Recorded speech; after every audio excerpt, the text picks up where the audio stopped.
Hello అండి, ఇది మా ఐసీయూ. సో ఈ బేబీ 2 days ఓల్డ్ అనమాట. ఒక బేబీని ఐసీయూలో వదిలేసి తల్లిదండ్రులు వెళ్ళడానికి చాలా భయపడుతుంటారు. బట్ మీకు ఒక విషయం తెలుసా, మేము తల్లిదండ్రుల కన్నా ఇంకెక్కువ బాగా చూసుకుంటాము. ఎందుకంటే మాకు ఇంకెక్కువ బాధ్యత ఉంటుంది కాబట్టి మీరు భరోసా ఉంచుకుని మా దగ్గర ఉంచేసి వెళ్ళచ్చు. నెలలు నిండకుండా పుట్టినప్పుడు ముఖ్యంగా ఈ బేబీ చూడండి, 1.5 kg ఉంది. మామూలుగా అయితే సుమారుగా పిల్లలు 3 kg ఉండాలి. బరువు 2 kg కన్నా తక్కువ ఉన్నప్పుడు మనం ఇట్లా ఐసీయూలో పెడతాము. ఇంకోటి ఏంటంటే ఈ బేబీకి కొంచెం జాండీస్ ఉంది, అంటే కామెల్ అనమాట. దాని కింద ఇట్లా ఎల్ఈడి ఫోటో థెరపీ అంటారు, అంటే బ్లూ లైట్స్ పడతాయి అనమాట. ఇట్లా బ్లూ లైట్స్ పడినప్పుడు ఆ బ్లూ లైట్స్ వలన జాండీస్ తగ్గుతుంది. ఈ లైట్ల వలన పిల్లలు నల్లబడిపోయారు అది ఇది అనుకుంటారు, కానీ అట్లా ఏముండదు. సో కలర్ ఏం చేంజ్ అవ్వదు.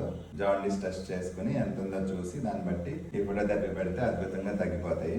బేబీ కొంచెం బ్రీతింగ్ ప్రాబ్లం ఉందని చెప్పి ఇట్లా ఆక్సిజన్ పెట్టాము. ఇది సెంట్రల్ ఆక్సిజన్. ఆక్సిజన్ ఇట్లా ముక్కులోంచి లోపలికి వెళ్తుంది. ఈ ఫోటో థెరపీ వలన లైట్స్ కళ్ళకి ఏమైనా ఇబ్బంది వస్తుందా, ఎక్కువ లైట్ పడకూడదు అని చెప్పి ఇట్లా కళ్ళకి ఇట్లా మూసి పెట్టాము. ఇది ఆక్సిజన్ పర్సెంటేజ్ 100 ఉంది.